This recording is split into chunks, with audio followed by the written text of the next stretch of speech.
Awesome. Great. So great to see everybody here today. We are here for the second session of the From the Ground Up series. We're excited to be doing this again.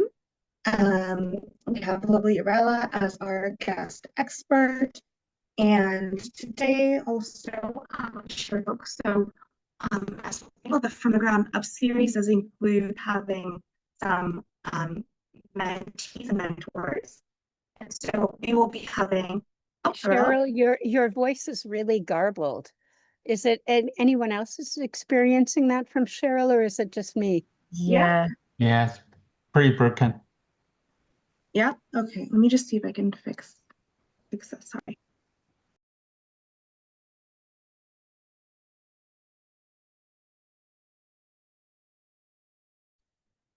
I like being called an expert. So much for humor.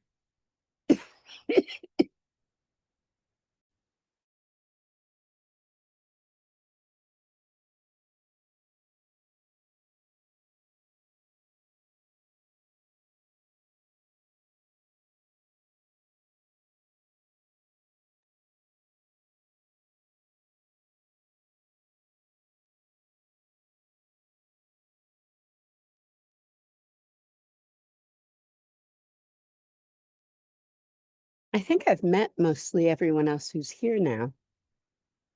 I can't really remember. Well, half maybe.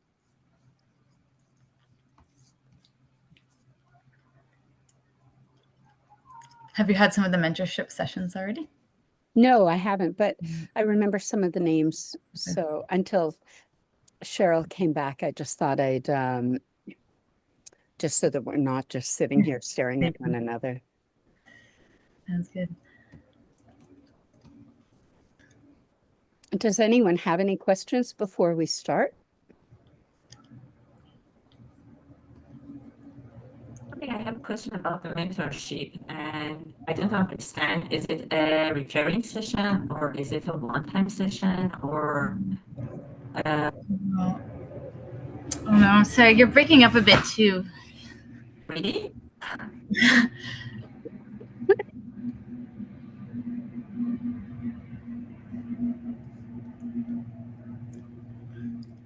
That could be. Is it better? I think so. Is it better now? Somewhat, yeah. Go ahead. What was your question? I have a question about the mentorship. Is it something that's happening constantly, or is it a one-time session, or can we have access to both mentors, or should we just select one of them? And I didn't understand exactly how should I select the time. So I just reserved one session with one of them, and I'd like to have session with both of them if it's applicable. Hello, can folks hear me? Okay, great.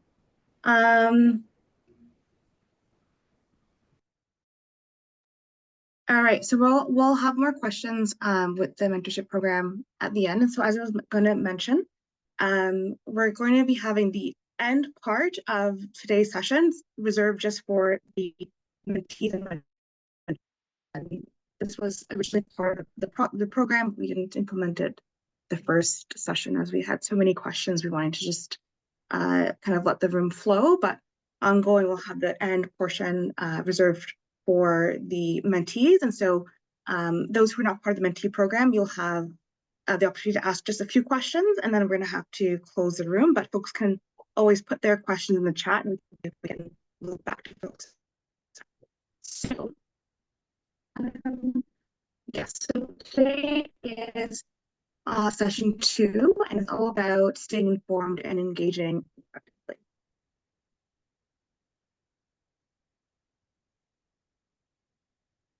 So let me share my screen. Can you enable screen sharing, Gabriella? I feel like the sound is still breaking up a bit. Are other people having that issue? Shoot. Yeah. Yes, sorry. It's not a problem when Gabriella speaks, but it is when Cheryl speaks, and it was when Azine spoke. Is it better now? Hello? Yeah. Yeah, okay. Sorry, sure, I'm trying to get the screen share. I don't know why this is not working.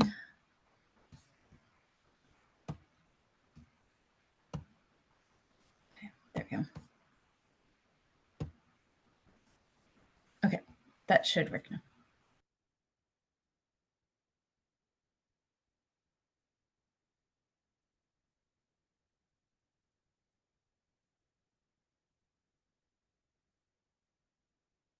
All right, great.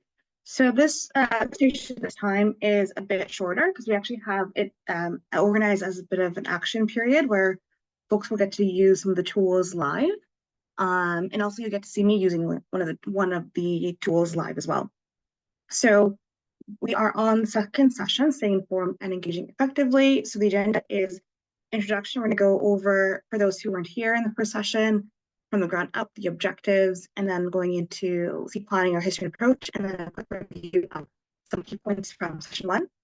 And then we're going to go into the key contact of this session here. I see a message in the chat. Okay.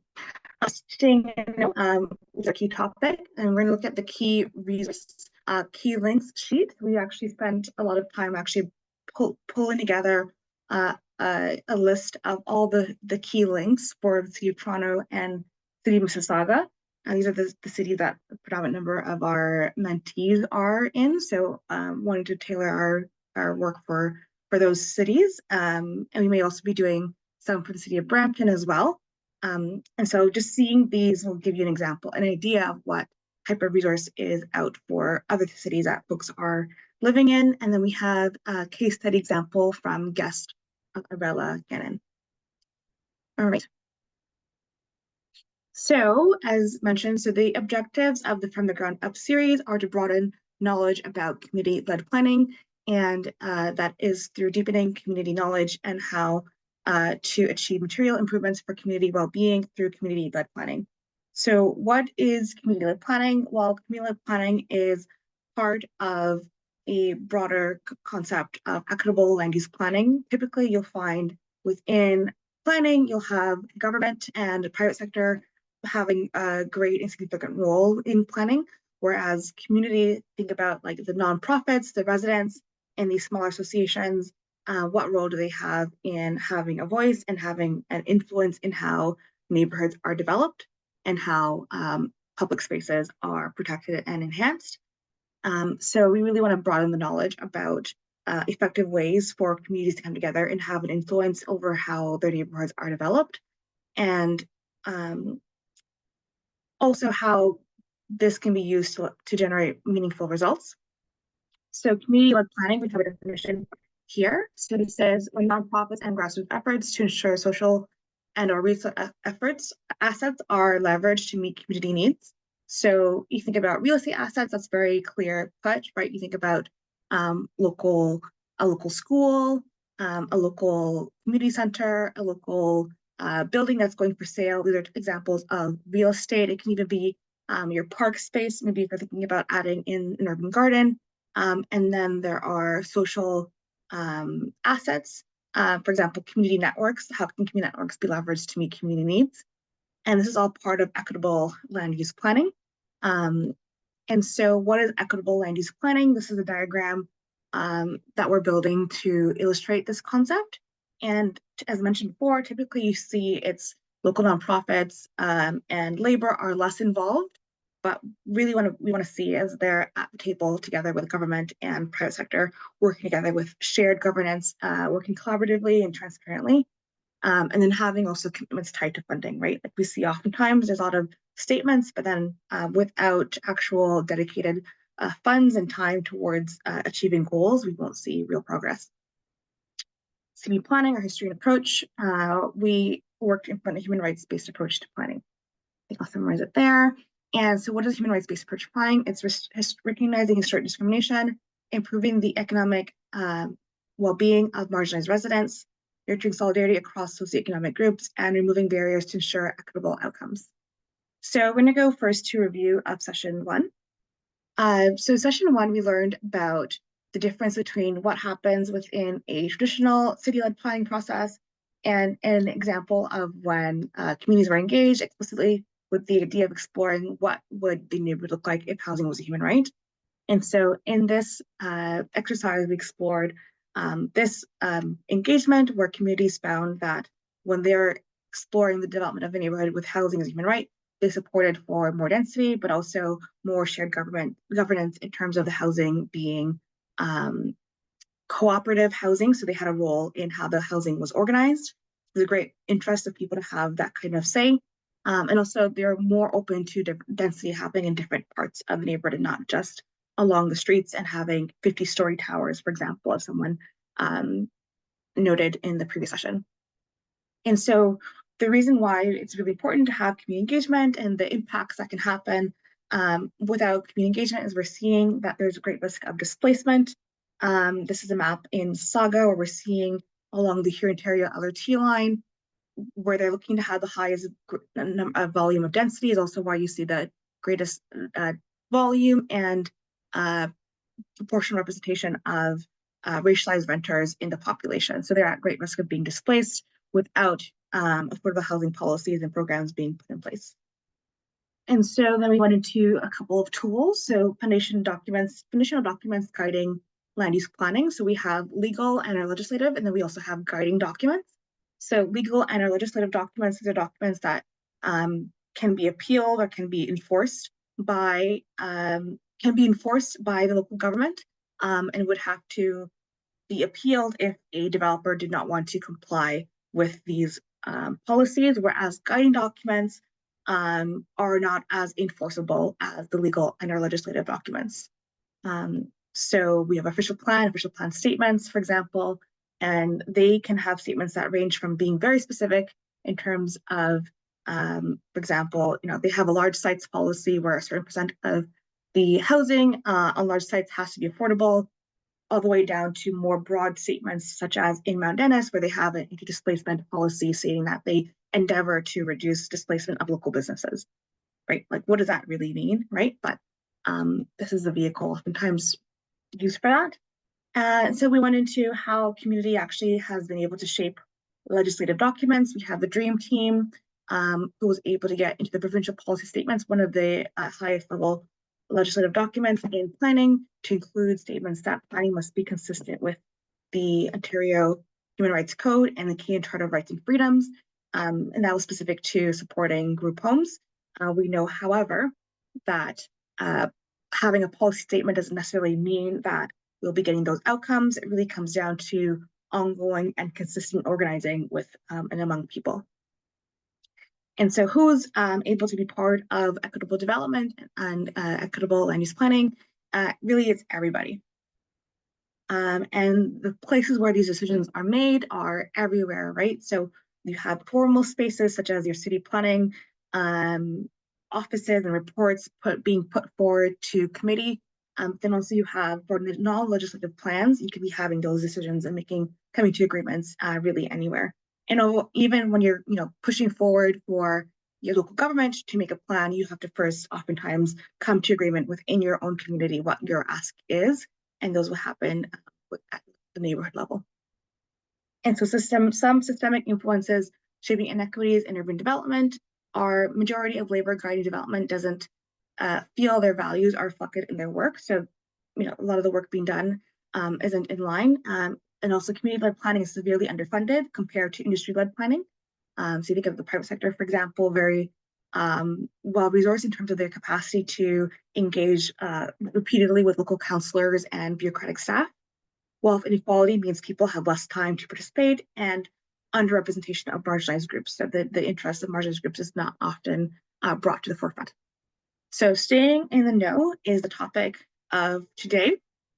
And so the way that today's going to be organized is we're going to have a walkthrough of the resource that we have created here. All right.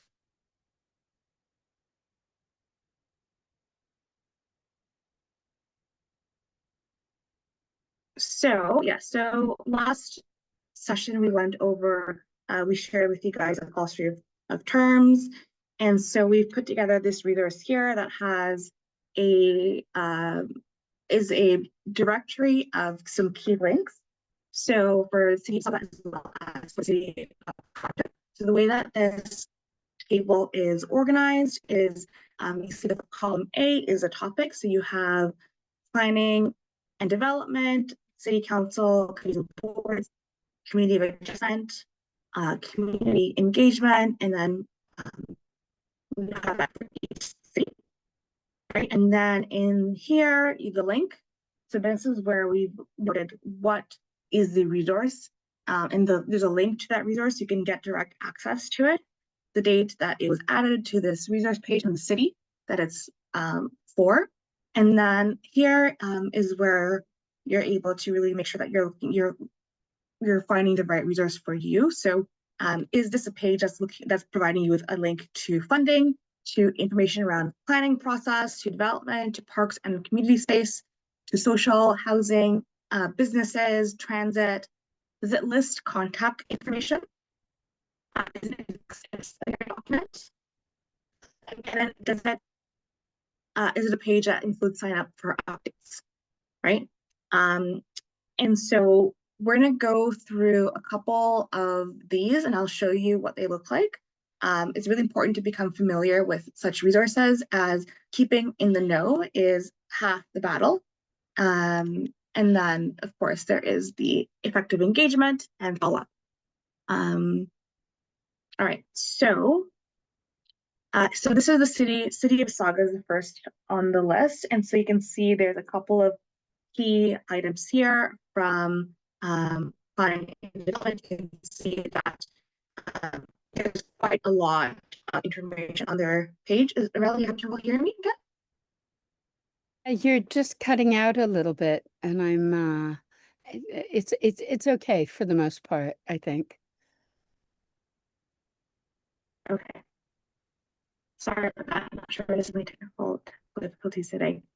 Yeah, so yes, there's quite a lot of information here, really easy to get lost in terms of finding what you're looking for. And so that's why you can see that we really spent quite a bit of time in finding and sorting all that information for you. And so, you know, if you're in a neighborhood and you're curious around what is going on in the neighborhood, Mississauga has done a really great job of putting out the stage of development applications. And so you can find out development in terms of who is the planner of the file, who was a councillor on the file. Oftentimes, councillors will have staff people whose role is specifically to engage community who are having concerns or interests regarding developments, right? So to actually click on their page, you can find out all different types of ways to engage with your councillor, and you can see different roles that they have here in the committees that they stand on, right? So know where to find the key folks who are making decisions around the topics that you're interested in is a big part of effective engagement. So, you know, one of the challenges oftentimes with city planners is they're working oftentimes on a pretty tight schedule and balancing many files at once, right? So you're really competing for their time amongst many different priorities that they will have. And so that's why it's really important to have early and repeated engagement, right? So as soon as you know that there's a development application that's been filed, emailing them and then doing follow-ups around what are your priorities. And so, you know, on the topic of, okay, Cheryl, so you're saying I need to be engaged as early as possible, engage as often as possible. So you see that there are some links that actually provide you with a way to stay engaged in terms of registering for a notification, right? And so the city of Mississauga has a couple of these pages. We have a page here for having a say. You can register to keep in the loop. And then the city of Guangzhou also did a really great job of that as well. Yeah, Cheryl, the sound is really Cutting still out again? breaking up. I don't know.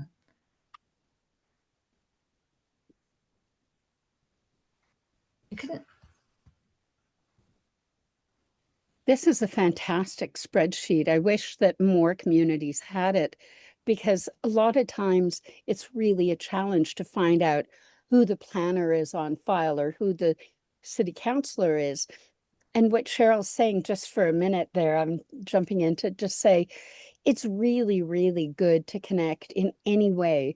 The smallest, like a couple sentences can make a whole email to the councillor's constituency assistant, and they'll remember you and they'll at least give a face. Because if you're like some unnamed corporation who opposes everything, they'll ignore you. Awesome. Thank you, Erella.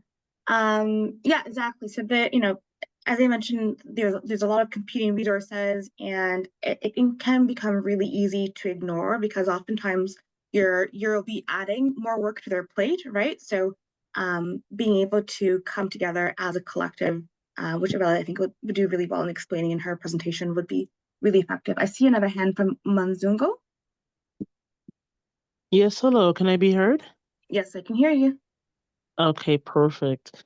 Thank you so very much just for the presentation thus far. And yes, this is a priceless resource. Yep, alrighty. So, all that being said, I just want to ask, you had mentioned, when it comes to the development application and being able to reach out to local politicians when it comes to getting support. I did want to ask, given the nature of getting funding for community-led planning projects, I kind of want to gauge from your expertise. What would you recommend when it comes to, I'm going to say, having a competitive or persuasive development application when you have so many other stakeholder groups and other people that are competing for something similar? So I kind of want to gauge and see what would really make a development application stand out in the midst of a very, I'm going to say, occupied pool, if that's comprehensive. So are you meaning like an application to fund community-led planning, or an application to fund real estate development? An application to fund community planning. Okay. Yes. So on this page, we actually have links for at City of Toronto. They have some key initiatives, and then also here we have City of Mississauga. They have also some community-directed funding. And so what I can say from my experience around in Toronto, engaging with the City of Toronto around funding for community-led planning efforts. So I think it was 2018, 2019. We did the Black Futures on Eglinton project, and we were able to get some additional funding to support some of the tenant outreach parts of it. In part because we did maintain positive relationships. So I'd say that it really depends, right? So on the type of approach that you want to take. For myself, because of, and also I'll say as well, like I think that the City of Toronto isn't really specialized in providing funding for you to advocate towards them in general, right? So the amount of money you would be able to get in any case likely wouldn't be as much when you compare the risk of not just engaging with them how you want to engage. And so yeah, so like, there's a lot of other foundations that are better suited to pursue for funds to engage with the city. Like I would say, Metcalf, Atkinson's Foundation, there's a whole bunch of them. And then also, yeah, if you're looking to get funding, you'd have to be a little bit nicer. But then one of the challenges too can be, and I think Erella is a really great example, is the nicer you are, sometimes the slower you are in terms of getting the outcomes. Because I think a lot of things that Erella maybe was doing, wouldn't be funded, but was incredibly impactful. So you want to go ahead, Erella? You're muted.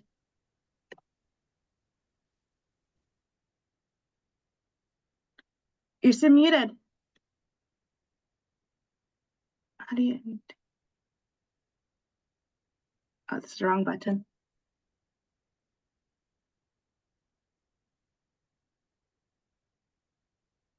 Got Yep. it. There you go. Sorry about that. My computer is messing up.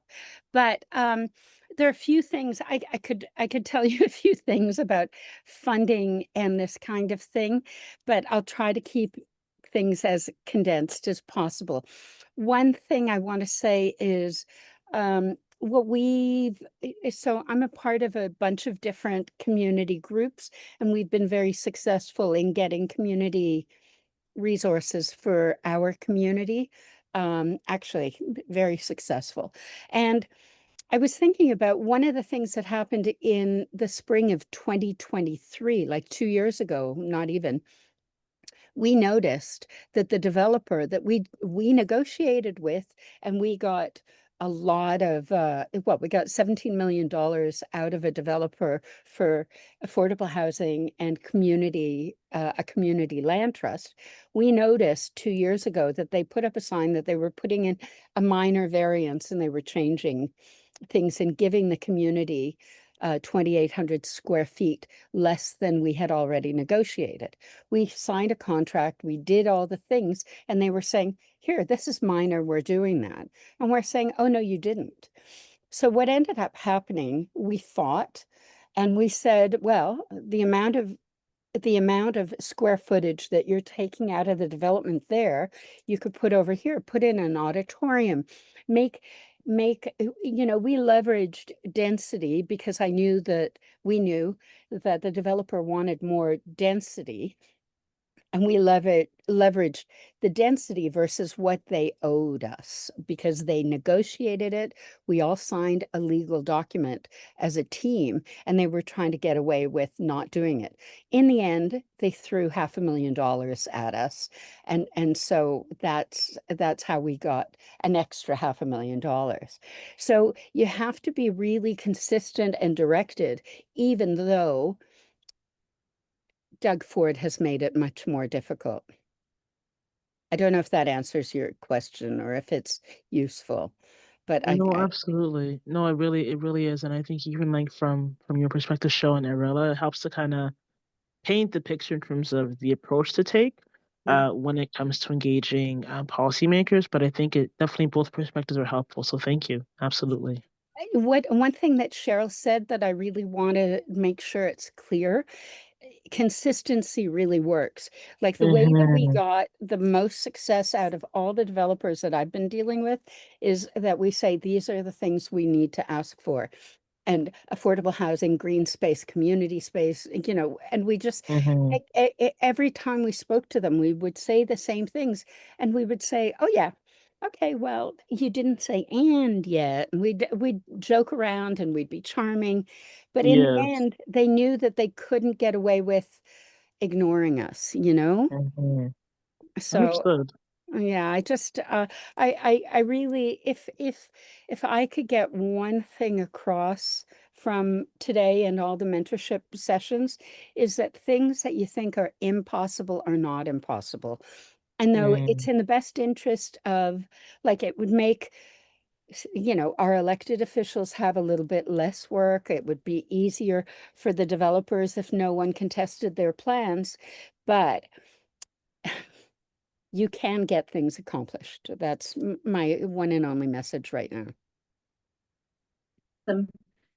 Sarah, and I think another point I wanted to highlight from what you were saying is that actually from that work of engaging with the developer, you actually were able to secure funding from them to support the operations of some community-led planning efforts, right?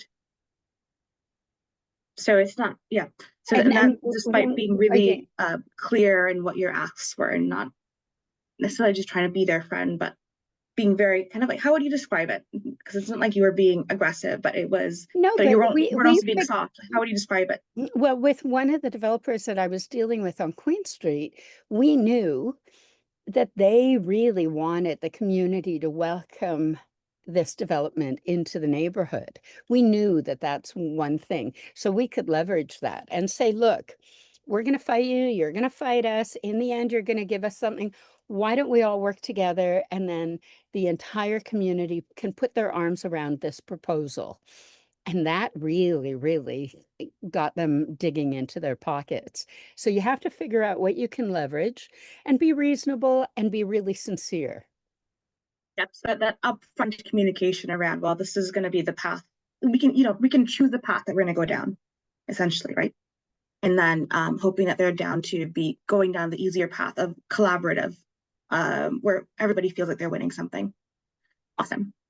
All right, so let's see now. 6:45, so our presentation officially begins at 6:45.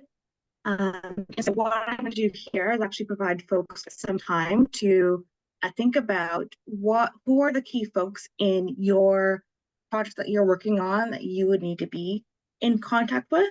And actually we can spend some time to build that list of key contacts, and also to start to add ourselves to some mailing lists. So we have on this page some mailing lists for the city of Mississauga. So we have ones for subscribe for updates to specific planning policy projects, City of Toronto newsletter, Mississauga newsletter. We have also different newsletters. We have ones on our city council and committees. They have also a one for development applications. So you can actually subscribe to get email updates for development that happen in any neighborhood of your choice, right? So many folks, let's just look through this list. Folks can have a lot on their to-do list, and you might lose track of this really important component of effective communication, which is to just know who is it that you need to engage with and getting on the list of to keep updated and informed. So I'm just going to give folks a couple of minutes to open up the page. I've dropped the link in the chat.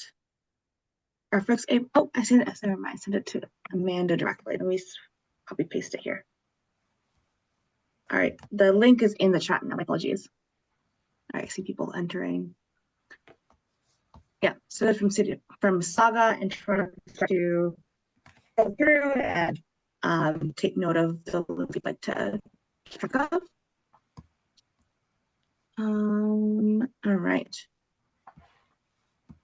Great. All right, so we're gonna actually I'm gonna do a live example of what it looks like. So one of the key objectives today for session 2 around keeping informed is actually to have a bit of idea of what to expect when you're looking through a development application file. So I'm going to do some of my own homework. So as folks may remember, the first session I had to leave early because I had a community AGM to go to. Well, that weekend actually we had one of the local residents here is organizing in support of bike lanes. And so we were handing out flyers around bike lanes. And while I was handing out flyers, I noticed this really tall development that's proposed next to a building. And so I'm going to do some of my homework, which is to see what they're planning to have happening. So folks can get a sense of what to expect in the development file and what do they mean. All right.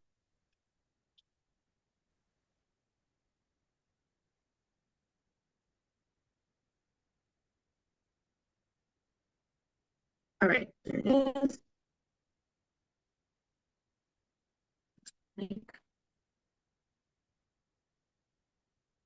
Apologies, okay, let me find it right. So it's going to be development.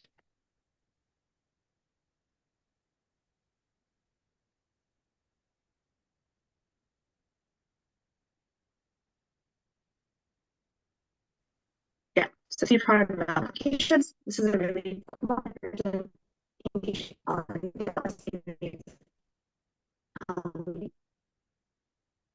then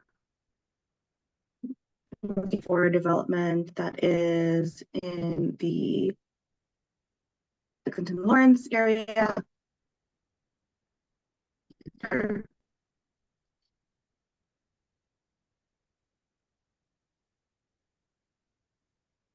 So I can just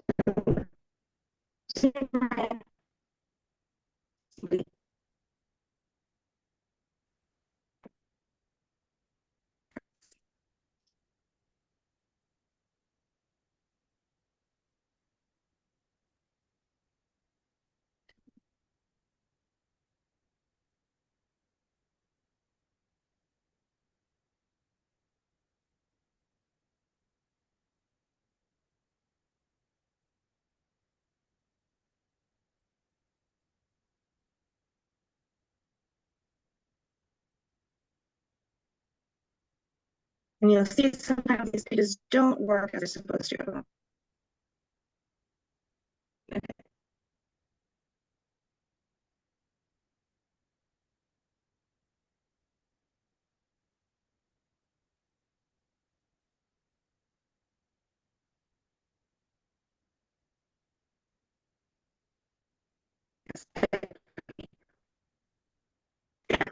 The first time that this page actually I didn't load it all, I had to reload it. And I tried reloading it again and load I did it for this thing. So okay, that's why it's not working, because they're having maintenance. So Carol, you're cutting out again. and folks, is it better now? So I just need to have this plugged in. So I'm saying that there's always going to be tech issues. So when I put up this page earlier today, it wasn't loading. So expect that sometime when you open the page, it won't necessarily work as planned. So you have to load it up a couple of times. And so yes, there's a this area. So you can see information from the city. So supporting application. So this is all the different types of documents that you have in the file. So you can see application checklist, application form, there, in terms of who's applying to build. So you can see that this development, they're applying near the park. It's a 966 dwelling development. Near the park is being built, proposed by Diamond Corp. And it's Stainer Investments, who is their representative. So you can get a good sense of who's a file. The landowner is David Goldstein, right? So you know sort of who's the decision maker for this file, right? You get to see the architectural plans, so you get a sense of what is the building looking like. You can see it there, as well as in the cover letter.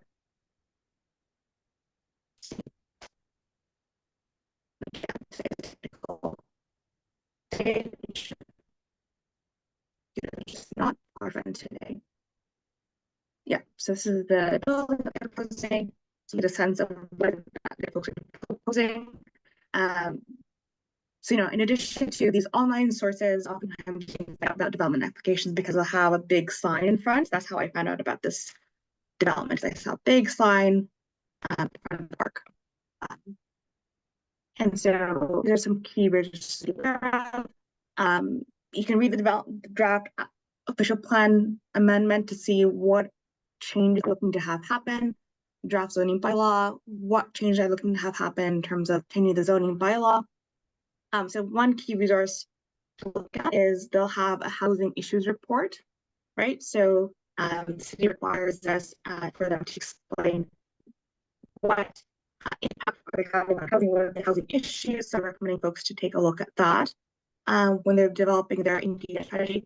They also have a planning rationale. So downloading that as well is important.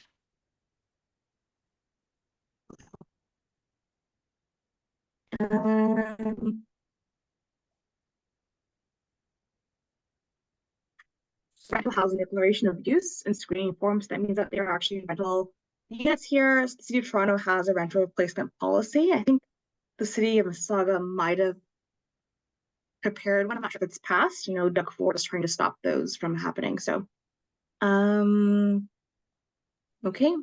And then you see a sun shadow study and a transportation impact study. So those are really important for seeing what it's going to look like in terms of transit accessibility and all that.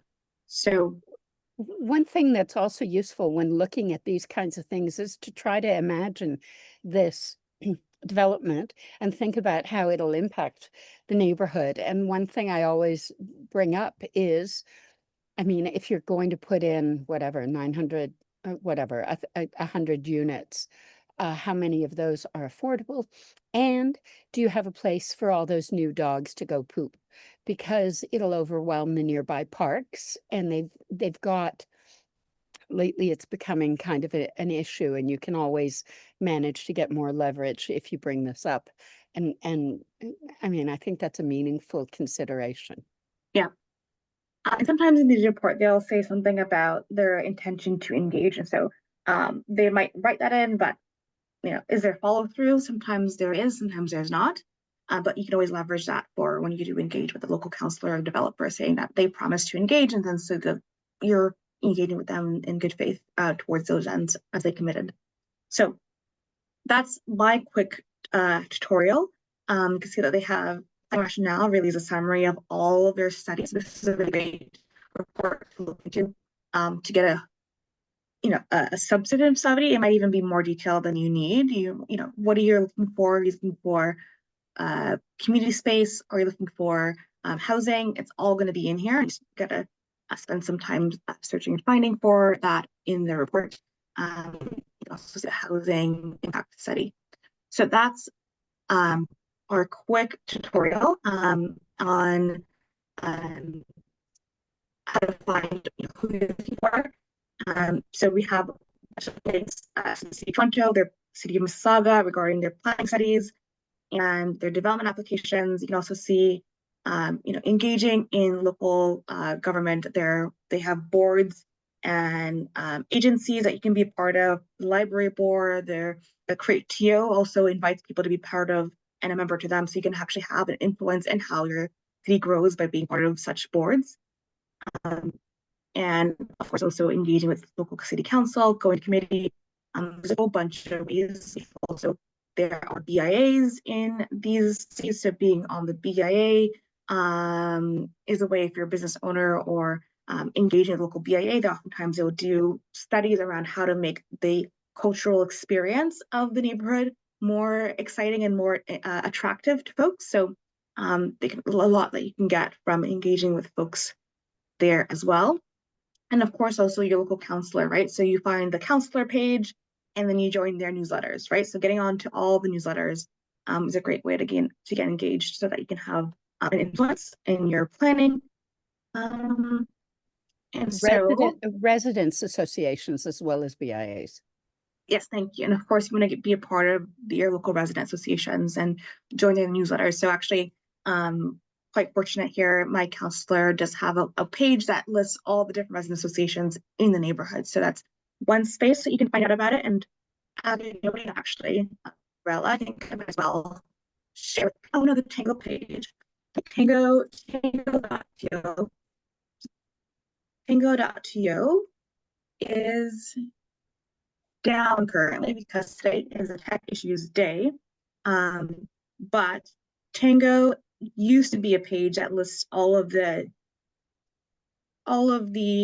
community associations in the area. It's currently down, but I know that Dave is working on getting the page back up. So that would be lovely when it's back up, folks can see. And then so going towards motivations and strategies. So now you know how to find who you're looking for, how to keep engaged to get the key information around development and organizing in your neighborhood around land use. So these are 4 key stakeholders to be aware of and the motivations and what they're moved by. So councillors are motivated by having visible wins and reducing risks, right? They don't want folks protesting against them and organizing for them to be removed from their role. They're moved by knowing that their community is on board, being acknowledged for their contributions and clear asks tied to what they actually have influence over. Local city planners, they're motivated by conformity with their task plan. They have a very oftentimes prescriptive set of responsibilities provided by either council or their senior managers. And so they only have a certain amount of control over their time and what they're able to make recommendations on. So the more you can align with their powers, the more you can have influence in terms of, attempt to have influence, right? So if you're engaging with a parks planner, for example, around housing, you won't really get much out of them. But if you're engaging a parks planner while they're also doing a parks study, you can get more out of them in terms of the outcomes and hopefully alignment with your objectives. So they're moved by asks anchored to city policy. So referencing that is always effective. Aligning with the correct tool and timing, as I mentioned, with the parks planner. And then, having some technical knowledge. So it's useful to have technical knowledge as you engage with them. And we have developers. They're motivated by certainty and speed of the development, right? So the longer development takes to be built, the more it costs the developers. They want things to be happening quickly. They want to maintain a positive reputation. I think Erella's example kind of, is a great example of that, right? They're moved by solution-oriented trades. So I will, if I can provide you with community space, then I will get the approval. But I want to have maybe a couple more units of, or a couple more stories of development. You get more profit. That's basically the trade would be, as an example. And they like to engage with coalitions as opposed to having 5 or 6 different groups that they engage with for asks. If the community can actually come together and have a concrete set of asks, that's more likely to move them to align with the. Oh, no. And then the last one we have is local association. So their motivation is protecting members' interests. So there's many different types of local associations. You have resident associations, you have tenant associations, business associations. So they want to protect their members' interests. And they're moved by having clear roles and responsibilities. What is it that you're doing? What is it that we're doing? Amplifying and aligning with their priorities. So how is collaborating with you going to help them to achieve their goals and objectives? And then be part of co-producing that. So that ends my portion of the presentation. So we're now going to hand it off to Erella. She's going to provide a case study of her work in the Bloor Dufferin area. And yes, you can receive the slides afterwards. Yeah, I didn't prepare any slides and I didn't prepare a presentation, and I'm not really sure how far back to go, but basically one thing that I want to bring up when Cheryl was talking about talking to developers, there are different kinds of things that you can leverage. I've been lately talking about loneliness and talking to developers about thinking about their development as a community rather than a profit machine. Because if you think about, I guess the thing my dad used to say is that we too often think about the good luck of the early bird and not the bad luck of the worm. And what I find most successful when dealing with negotiations is to think of things from the other person's perspective. And lately I've been talking to developers about thinking about their building as a community and giving up a few spaces so that they can have areas in their building where near the elevators where kids could do homework after school, or people could gather for potluck dinners and stuff. And that way they're not really losing space, but they're actually increasing the value of the spaces they have. And by talking to them about what works for them, they end up they have more opportunities and they sort of see things from your point of view. And and you say, well, also, if you could put like a circular drive so that people who are disabled can have their wheel trams going in, and you think about community benefits with a broader term, so that not only are you getting the millions of dollars for your land trusts, but you're also getting the smallest egress, and you're talking about all sorts of things. But I'm finding that being reasonable is the best way to get more out of a developer. And I don't know if should I talk about the Building a Better Bloor Dufferin development, because that's the biggest success. Yeah.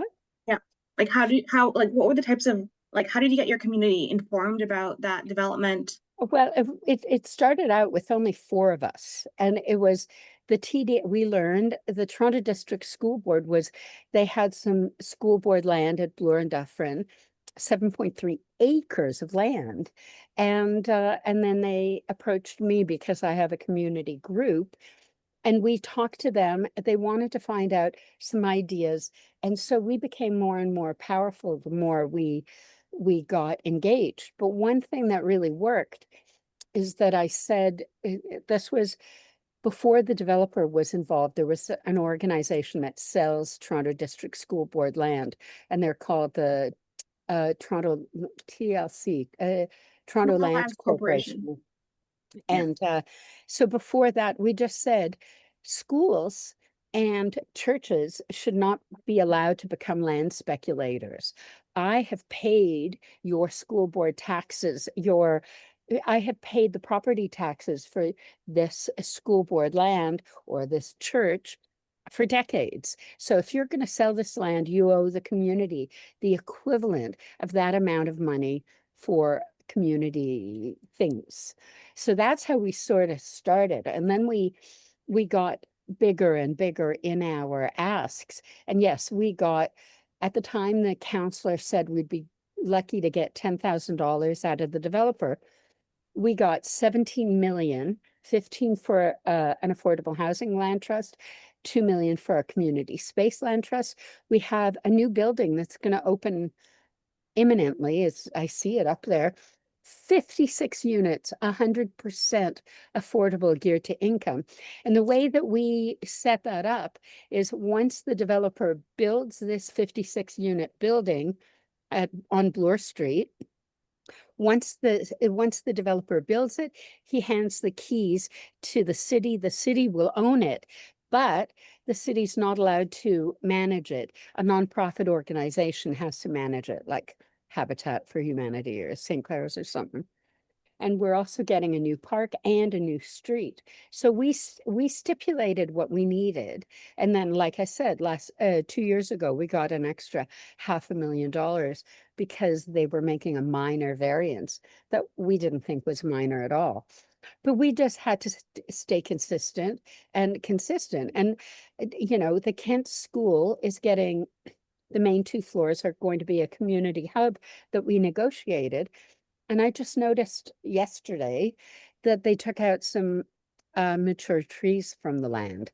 So I'm just figuring out how we're going to leverage what we can do to leverage that, but we're just on their case, and they know that we're there. Like they know that we're on them. Yeah, so I'm curious then if you can give us like some clarity around, like, so you mentioned that you're part of a community group, right? And so you were kind of in conversations with them over a period of time, right? So were you keeping your community, like, how did you keep your community group informed along the way? And like, what role did that have in your negotiations with the developer and city? Well, the developer sold the land a couple times in the process. And because we had a legal document, they had to adhere to the decisions that the previous developer had made. And now that Doug Ford has made, like, our community group directly negotiating with the developer is no longer as easy because Doug Ford has put in a $10,000 fee. So if a community group wants to take this part, at this moment, there's a $10,000 very limiting fee for a nonprofit group. But we just had to keep consistent. And with every meeting that we had, we didn't have that many meetings, but we had to consistently keep our goals consistent. And then we had to make Hello. sure that everything we said. Remember how I was saying that there's not. So sorry about that. Everything we said had to be consistent. And it felt overwhelming for them to deal with us. And we did, like, at one point, it looked like things were not going to go very well for us. Actually, many points, they were kind of playing chicken with us, and they kind of said, you know, we don't have to give you anything. And we did a flyering thing, and we got giant puppets, and we made sure the neighborhood knew about it, and we did everything in our power to make it happen. But right now, my community group is an email list, and it's 1,600 households in the neighborhood. And we knew that they would need us if they want to sell condos in our neighborhood. You know, they need our neighborhood to think of them as nice people. Like did you directly communicate that to them? Is like, if you want to build in our neighborhood, you're gonna need to have a good relationship with us because this is what we Not in want. not in so many words, but we did say, look, you know, like, we represent the community, and if you treat us poorly, we'll let the community know that there are people who want to treat our community members poorly. You can state that. It's not a threat because it's just stating the obvious. Yeah. But you have to be careful. So then how did you get you noted that you started out with 4. So how did you find those first 4 to engage with you on the development? I just sent a message to my group saying I'm negotiating with the developer who wants to get involved. And then we got those 4. It was a lawyer, a teacher, me, you know, it was just people in the neighborhood. And then somebody's wife got involved, and then it, sorry about that. It just grew very quickly. So But we kept people informed. We had a WhatsApp group letting people know what's going on. We had our email list. We had Facebook groups. We just communicated very consistently with everyone. So let's say if you had a meeting with the developer, right? And would you then, after that meeting, send an email to your list? Or was it sending an email to your committee? Like, what was that process like? Well, if we're having a meeting with the developer, we'd send a message saying, we're having a meeting with the developer on Tuesday. Are there any concerns that you'd like us to bring up? And people felt engaged and then we'd make sure that Joe, who had the question about, I don't know, dog poo, we asked the question, and then I'd respond to Joe and say, hey, I asked about your dog poo question, and this was the response that Eric gave me.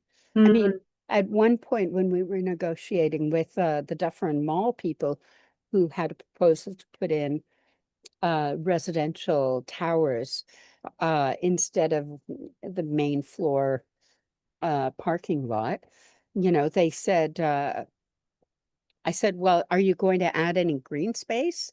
And the guy said, I don't know if you're aware, the Dufferin Park is across the street from the mall. And I said, yes, I run Friends of Dufferin Grove Park. I'm very aware of it. Are you adding any green space? You know, like, we just had to stay. And then the guy came onto a Zoom meeting and said, Erella, you'll be so pleased. You'll notice the revised blueprint. We've added a little green space there. And I said, that's fantastic. It's about the size of 2 cars.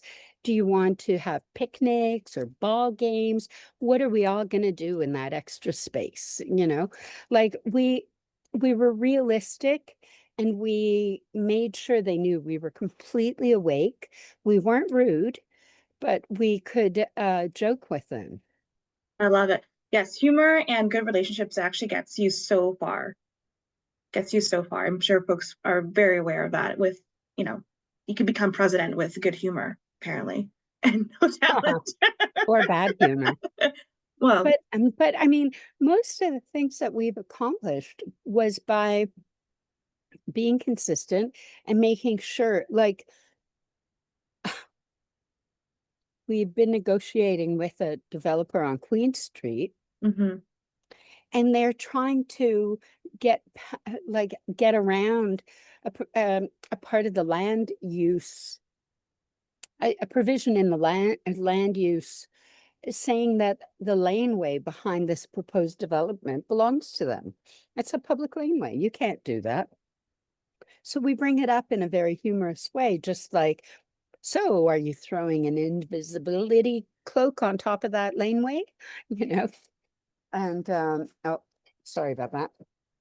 But you know, we just, you know, we do what we can do, right? So I think that that point that you brought up there, where you're very consistent with your asks, you're not allowing the process to distract you and say, okay, well, I'm getting if I'm tagged of a park space, like no, I wanted proper park space. And you're just consistent with that along the way. And so, you know, you mentioned that you guys had an arts engagement where you had puppets and things like that, like to help make sure that the public was aware of it.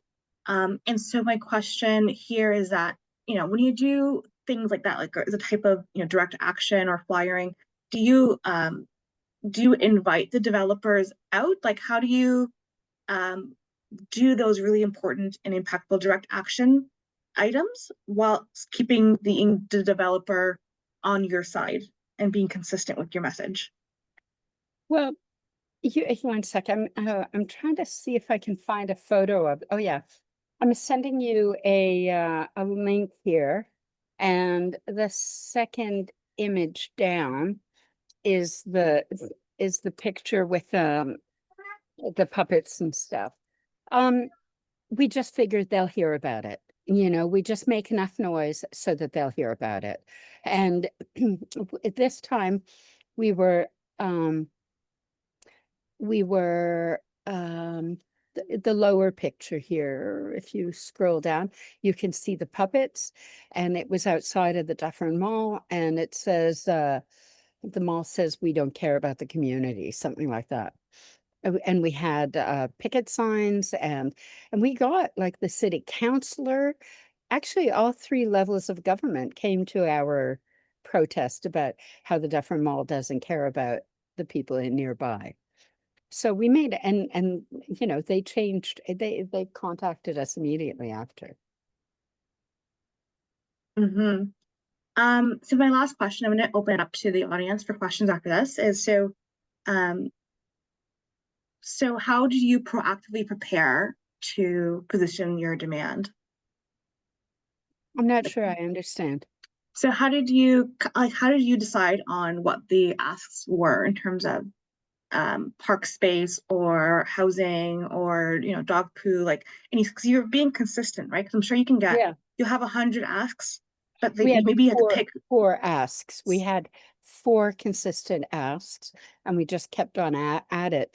But we knew that they had to, in those days, you know, for the building a better Bloor Dufferin, anything more than 10 stories, they needed to put some sort of Section 37 provision towards the community. Doug Ford got rid of Section 37, but in those days they had to deal with us. And though the city councillor wasn't helpful, she did say, you have to talk to my community. And the developers know that they have to talk to the community if the community is asking for meetings. So how did you come up with those 4 asks? We just did it through consensus at our meetings. Like, what do we need? What is most important? Affordable housing? Absolutely. You know, we need a certain amount of green space. We need, you know, we need community spaces. You know, we need daycares. You know, there are things we needed. We needed accessibility provisions. And so we made sure that what we were asking for sounded really reasonable. And it was a lot easier to give us what we wanted than to it was a lot easier to give us what we wanted than to deal with bad blood from our giant group. Like, they didn't know how big our group was. They thought it was hundreds of people. I don't know. Awesome. Great. So those are my questions. I'd love to throw it out to the audience for your questions. Anybody have questions for Erella? Ian? Yes. Good evening, everyone.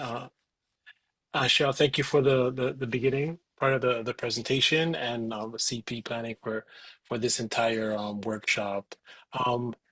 Arella, am I saying your name correctly? Erella? Pretty Yes, close. It's like Cinderella, Erella. Cinderella. Okay, Cinderella. Cinderella, Erella. Erella. Erella. Okay, cool. Um, I could you so you're saying that Doug Ford made this process more difficult? Could Oh, you, yeah. I guess the first part is explaining that piece, and then I think the second part is I've been going to there's some the zoning changes in regards to like the storefronts on like the first floor of certain buildings or really like single family dwellings in my neighborhood. There was like a consultation meeting with like the planning department, and most of the groups kind of came on as very much like kind of like a NIMBY-esque approach, very much like I don't want it in my community. I don't want it here, and very much like up One not sec, Ian, what are different. you talking about in terms of it? Like this development that Oh, you're talking about? so just opposing these changes in the zoning bylaws, or just opposing whatever changes are happening in the neighborhood, seem to be the approach that some of the residents groups, at least where I live in like the West Rouge, Centennial, Scarborough neighborhood, kind of approach these processes versus I hear you like actually working with the changes that are happening in your neighborhood and actually articulating what your neighborhood needs versus like we don't want any changes here, Well, which is one thing that you have to Mhm. point out is like, so the kind of building that you're describing where there's a mom and pop shop on the main floor Right. and residential spaces above it, those residential spaces would be assessed at affordable housing right now. Like whatever they're paying for rent above those stores is way Hmm. cheaper than whatever development is going in. And what happens is if a development goes in, nothing is going to be affordable for that family. And also, like nothing unless we stipulate it. And ideally, it should be 20 or 30%. Because I keep on saying this, I want to get t-shirts made that a 20% affordable mandate in a building means that 80% of the building is still unaffordable, right? To most people. But if let's say we put in a development on this side of Kingston Road or whatever, Hmm. all of those units on that side of Kingston Road opposite are going to become unaffordable too. So we need to have our hands around the community and think about what do we want, change is inevitable. So let's talk about change that we can work together about. And, we can leverage a number of things. If the developer is encountering a lot of NIMBYism, what they're having problems is the problems that the developer envisions is that whatever it is we propose, they're going to say no, right?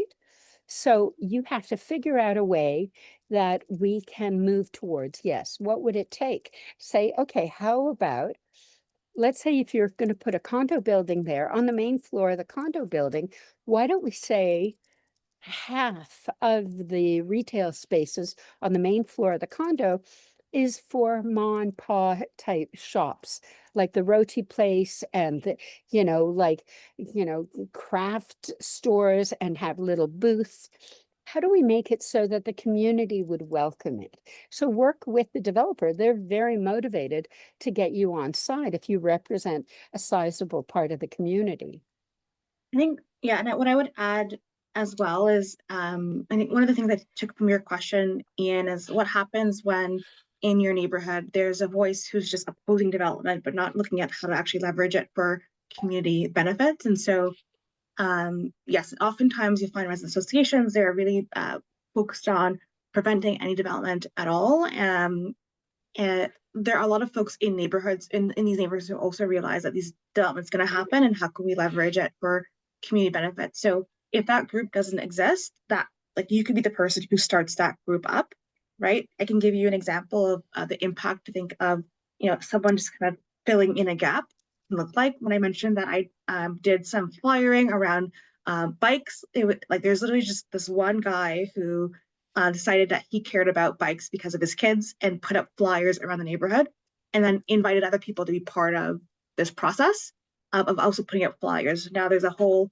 I think like 7 or like 10 of us who showed up last Saturday to put up flyers and now are emailing the councillor saying, hey, where's our bike lanes that we were promised, right? So it can be something as simple as that. And actually how I found out about them, if you're curious, well, okay, I know this neighbor association, they're just looking to be against development. Is there anybody who is supporting development? So you can be that guy who just starts it up, or you can ask around and say, hey, is anybody organizing around support for this thing that I really care about, right? So how I found out about the bike lanes guy is I emailed the local councillor and the city planning staff who were doing a local planning study and said, you know, hey, I'm looking to connect with, I just moved into the neighborhood. So I'm like, hey, I moved into this neighborhood. I would love to connect with local folks in my area. And so they provided me with some links of some local associations. And I really like this bike concept. And so I got connected, right? So doing that type of outreach also helps. So don't feel that, well, this group doesn't care and this is the only vehicle for engaging on this topic. No, thank you so much. That's really helpful because I'm not even trying to be ageist, but it was like I feel like 60-year-olds from this resident group, and then there's like a bunch of 30-year-olds who are like, I'm so excited about this mixed use approach, and I was like, okay, but I'm a part of the really the NIMBYist resident group because that's all I thought. That's all what was here. So both answers are great. Thank you. I'm 66. Yeah. And it might just be also those specific 60-year-olds because they might I work like I'm oftentimes organizing the OFCO neighborhood and their AGM was like everybody there was like I'm pretty sure like retirement eligible, like they were definitely in their 60s plus, but they were organizing for a land trust for affordable housing, and so that group might not even represent all of the 60-year-olds and such in the neighborhood, right? So like building that community is a really big part of it. And bring people I think together. there's a bridge. Yeah, exactly. Yeah. Thanks for that question. I see Alyssa made a note. I thought Erella, your group was representing 1,600 households. So yeah, I think Arella's point was that the developer didn't even know how many people she was connected to. So like the response, right? Is that what you're saying, Erella? Well, one sec. My group, my Friends of Dufferin Grove Park is 1,600 households, but our group at Building a Better Bloor Dufferin, when we started out, was 4 people. So the people at Friends of Dufferin Grove Park care about the community, but they don't necessarily care about this development that I'm here negotiating with this developer about. You know, but they don't know how big we are as 4 people. And then it turned into 6 people, and then it sort of grew. I think now we're at 11 there. And it's shocking that we're still fighting for, you know, just to make sure that the developer knows we're watching every little thing in that neighborhood at that development, that everything they promised us is actually being planned. I think that the difference you're noting 2 different things. I think like you're noting like who's actively engaged in like the organizing and the engagement versus your outreach list. Like how many people can you inform to say this is happening, that is happening, come to this, come to that. So it's like really it's the power and might of small groups really is I think what I'm hearing as well from your story is like 4 people can actually get a lot done. Yeah, and it's small increments, you know, like getting a very, very small thing, like an extra path added in, or, I mean, the developer had already planned whatever, and we had already everything, all our asks, but they're putting in green roofs on 2 of the buildings in that development for people who have dogs. Which is, you know, because the Dufferin Grove Park is already overrun, and having 10,000 residents to their development is going to overwhelm our park. So we have one more time for an audience question for me to go and close it for just the mentees and mentors to have some time to chat. Anybody have a question before we close? Alyssa? Well, Oh, Ronnie. Oh. Is it Ronnie? well, yeah, I'm Ronnie. I'm It's off. Ronnie. Dear Ronnie. Yeah, I'm on the video. Sorry, I mean, I'm not on video because I'm walking home, but I just wanted to see if you dealt with, or you would deal with, not a housing project, but I was trying to get a seniors center, seniors drop in with the youth drop in next door, and I had a community group, and we had meetings, and we got 3 agencies to come together, and it was really a going concern, and it worked. So it was really going to work.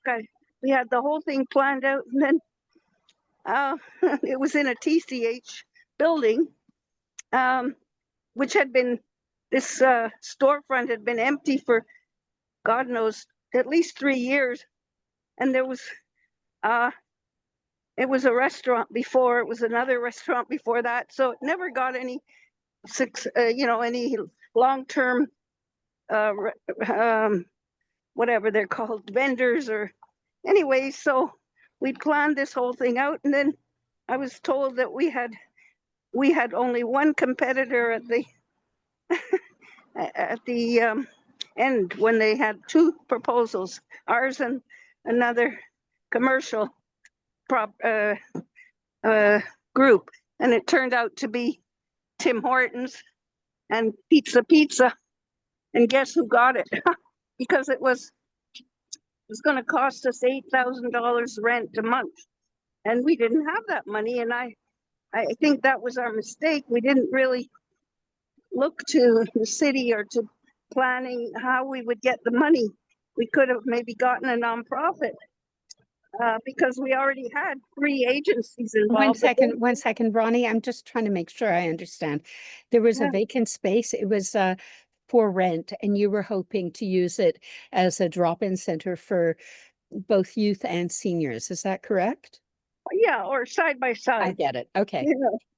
Yeah. Okay. So anyway, it was just, I think we didn't plan carefully enough with thinking about the money. We knew we wouldn't have the money, and we didn't even try. Okay, and I'm trying to figure out your question. I mean, how you're trying to find out what's an effective way to get the money to pay rent for this. I guess it's something to take into account.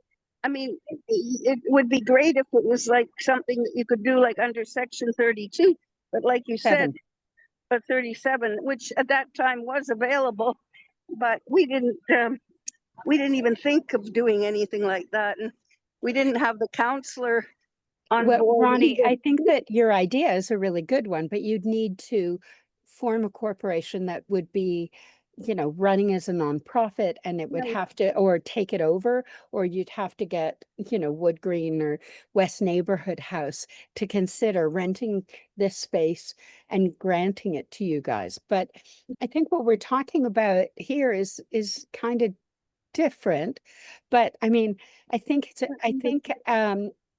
what you could do still is talk to Wood Green or West Neighborhood House or St. Clair's and talk to them and say that what is needed in this neighborhood is this kind of space, and try to. We had agencies, we had Central Neighborhood House, we had Dixon Hall, they're viable agencies, but they weren't sitting. Anyway, it's not important now because it's already gone. Okay. We lost the opportunity. I was only bringing it up to illustrate that, if you don't take into account how you're going to get the financing. I know in your case it's housing, and it's under Section 37 you can get funding, but this was something a different, because it wasn't a housing project. Yes, so thanks for sharing that, Ronnie. Yes, so thank you. If folks are looking to build, I'd say that to support their ability to acquire property or leases for community space, that's incredibly important work, because we do see a lot of nonprofit spaces being being lost. The Infrastructure Institute does provide some programming around real estate development, not necessarily acquisitions. And also on the list that I shared of contacts, it does actually include a list. City of Toronto has a community space tenancy program where they provide low cost, sometimes as low as $1 rent for community spaces to nonprofits. So if anyone here is interested in also community Akin spaces. Collective. Also, Akin Collective uses kind of, I think what they do is fantastic. You know, I'm sorry. Akin Collective is really useful. They use meanwhile space. So if a development is going in 2 years, you can use the space meanwhile if you fit their criteria, which I think is something that has to be used more often. Yep. All right, so Sorry, Cheryl, what was the name of the group that, or the agents, is the city, whatever you were talking about? that funded community space tenancy. So I put it in the chat. Okay, I'm not, Okay. but okay, thanks. No, I'll message you it on Facebook, Ronnie, as well. Mm-hmm. Awesome. So so I see there's one question. I'm just share this with you. I think actually the Tango space is down, but their back end page is working. So folks take a look. So if you wanted to see what are the different resident associations that are and oftentimes it includes tenant associations as well that are active in different parts of Toronto. See, these are yeah. So you can see all the different associations that are active in neighborhoods. And so getting to know your local neighborhood or resident association is a really great thing to do. It definitely isn't going to be a complete list. Let's see if maybe Erella's group is on there. Maybe not. Right. And also I wanted to say, it's a way to engage. Sometimes they will align with your values, sometimes they won't. One of the issues oftentimes with these neighborhood associations is they can be quite exclusionary, right? So they want to have owners, for example. That's one issue that has existed within some neighborhood associations. And so it's just a resource for you to kind of get a sense of who's out there and start connecting with folks in your neighborhood.